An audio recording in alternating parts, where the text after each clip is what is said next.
Assalamualaikum warahmatullahi wabarakatuh.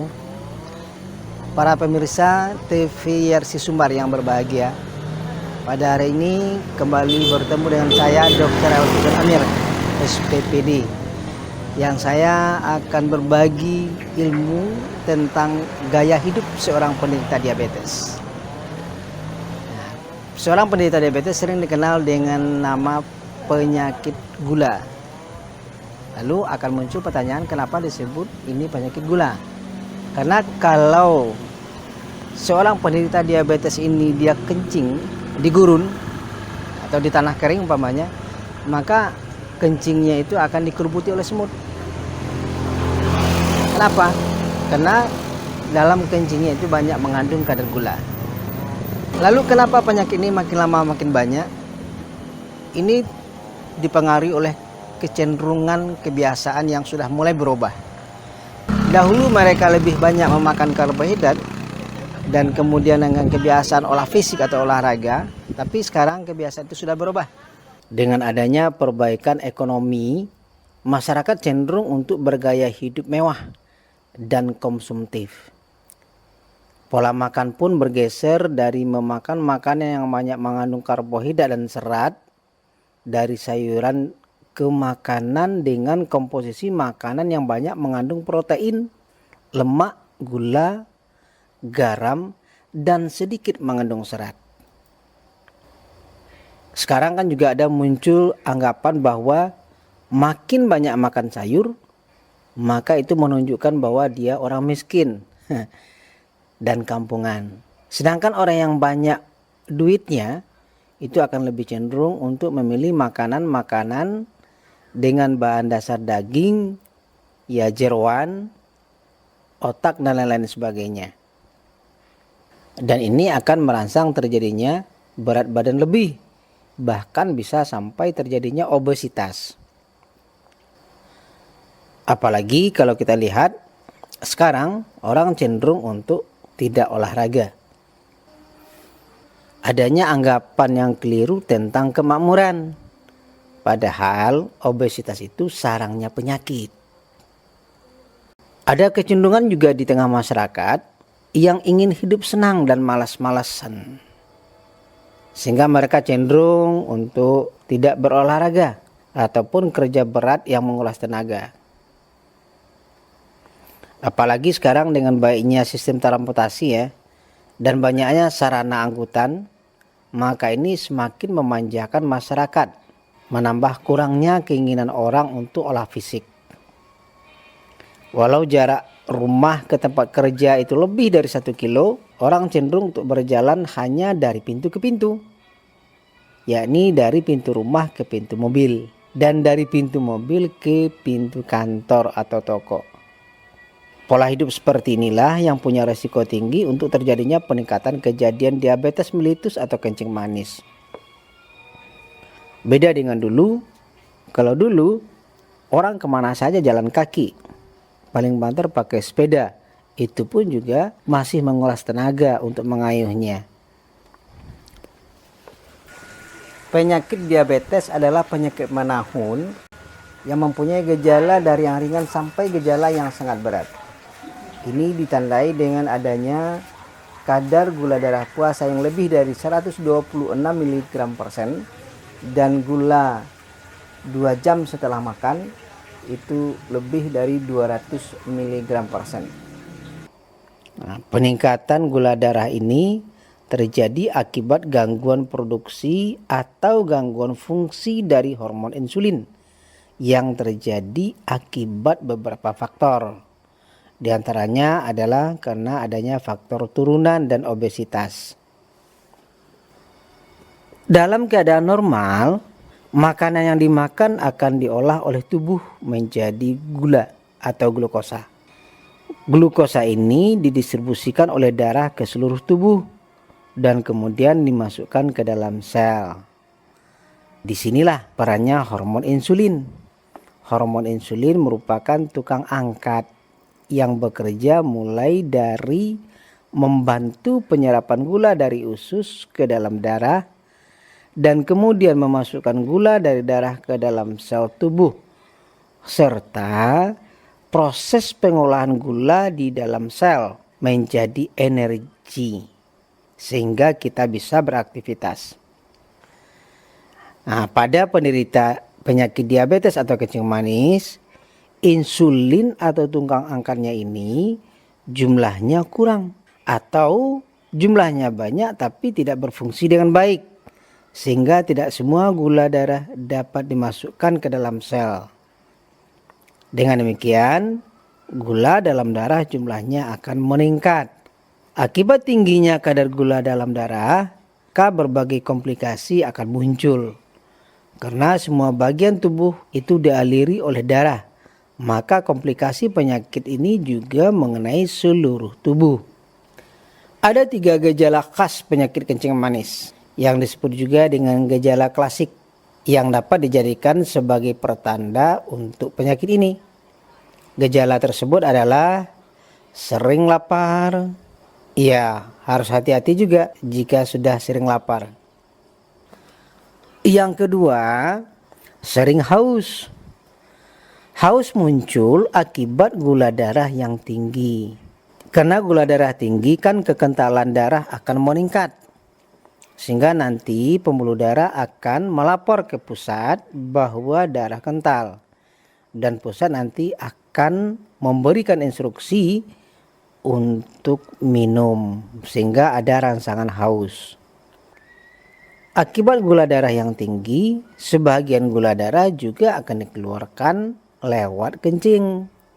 Kencing yang pekat akan membawa air tubuh lebih banyak keluar. Sehingga penderita kencing manis, kandung kencingnya cepat penuh dan ini merangsang rasa ingin kencing. Penderita kencing manis dapat kencing lebih dari 4-5 kali dalam semalam. Yang penting diketahui oleh penderita diabetes mellitus ini adalah bahwa penyakit itu tidak akan pernah sembuh. Nah, ini. Jadi penderita diabetes mellitus dia harus menyadari bahwa sakit diabetes mellitus itu tidak akan pernah sembuh. Lalu bagaimana? Yang bisa adalah kita bisa mengendalikan kadar gula darah agar selalu pada kondisi normal. Lalu nanti akan muncul pertanyaan, berapa sih kadar gula darah yang normal? Nah, kadar gula darah normal itu berkisar antara 80 sampai 140 mg per sen. Kalau di atas 140 itu dia sudah mulai merusak. Dan makin tinggi kadar gula darah, makin lama kadar gula darah itu tinggi, maka akan semakin banyaklah kerusakan yang ditimbulkannya. Jadi jika kadar gula darah itu tinggi, secara perlahan dia akan menyebabkan kerusakan pada pembuluh darah. Jadi nanti pembuluh darah itu akan makin menebal, lubangnya makin sempit, dan kemudian ada nanti tempelan-tempelan yang disebut dengan plak pada dinding pembuluh darah, yang pada satu saat dia bisa lepas dan nanti akan menyumbat pada pembuluh darah yang kecil. Nah, sementara akibat dari penyempitan pembuluh darah ini itu akan lebih berisiko pada pembuluh darah kecil. Jadi pembuluh darah kecil semakin menyempit yang menyebabkan aliran darah ke daerah yang di ujung itu semakin berkurang. Nanti manifestasinya itu akan terlihat ya pada kaki-kaki penderita diabetes. Mereka akan merasakan adanya kaki yang kesemutan, perasaan yang tebal, dan kemudian nanti kulitnya akan kering dan retak-retak. Jika penyumbatan itu di otak akan timbul stroke. Kalau di jantung akan timbul penyakit jantung koroner. Jika ginjal, maka akan terjadi penyakit ginjal diabetik. Dan di kaki akan terjadi penyakit kaki diabetik. Penderita penyakit kencing manis akan aman jika kadar gula puasanya kurang dari 110 atau 2 jam setelah makan kurang dari 140 mg per sen.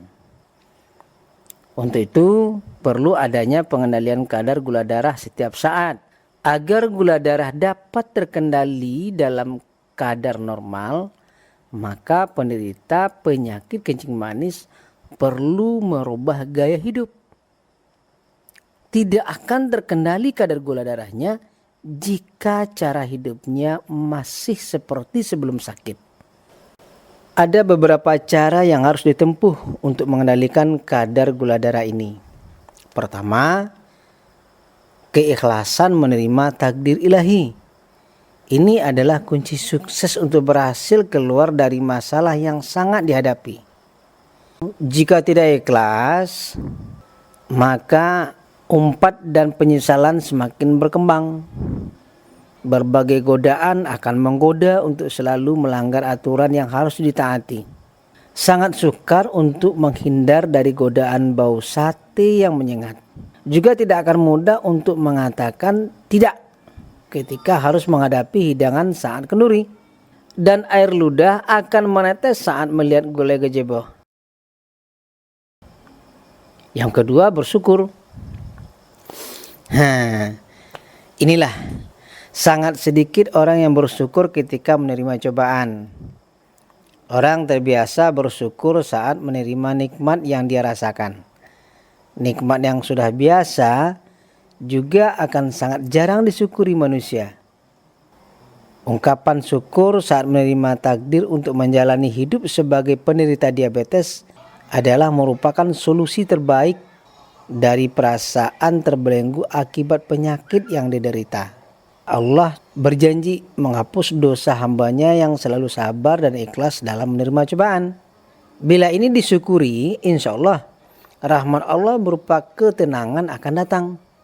Hidup normal dengan gula terkendali sehingga berbagai aktivitas hidup dapat dijalani sebagaimana orang normal.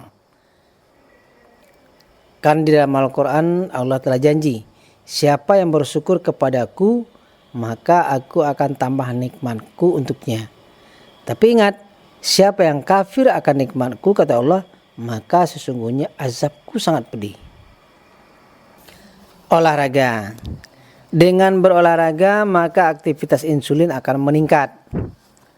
Insulin sebagai tukang angkat yang tadi fungsinya terganggu akan dapat kembali bekerja dengan baik sehingga gula darah dapat dimasukkan ke dalam sel untuk dapat digunakan sebagai sumber energi.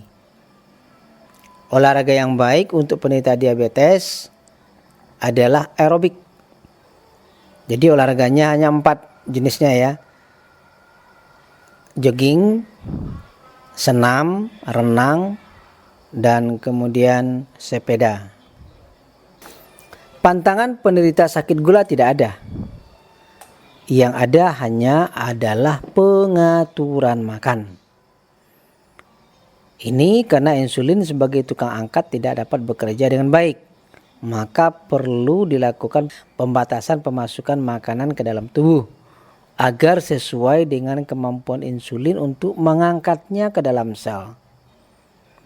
Nah, jika makanan yang masuk lebih dari kemampuan insulin, maka gula akan menumpuk dalam darah.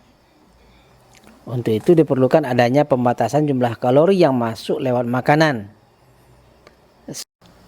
Obat itu diperlukan jika kadar gula darah tidak dapat dikendalikan dengan olahraga dan mengatur makan. Gunanya untuk memperbaiki aktivitas insulin agar insulin dapat bekerja lebih baik. Walaupun demikian, olahraga dan pengaturan makanan tetap harus jalan. Jika dengan memakai obat-obatan aktivitas insulinnya tetap tidak membaik, ini menunjukkan bahwa insulin sebagai tenaga kerja yang ada tidak mencukupi dan perlu dipertimbangkan untuk mengimpor insulin si tukang angkat ini dari luar. Penderita kencing manis atau diabetes insya Allah dapat hidup sebagaimana orang sehat jika dia mau berjiwa ikhlas, bersyukur dan merubah kebiasaan hidup sesuai dengan kondisi penyakitnya. Demikian pertemuan kita kali ini. Insya Allah dengan waktu kita bertemu kembali. Semoga ilmu yang kita bagi kali ini bisa bermanfaat bagi kita bersama. Assalamualaikum warahmatullahi wabarakatuh.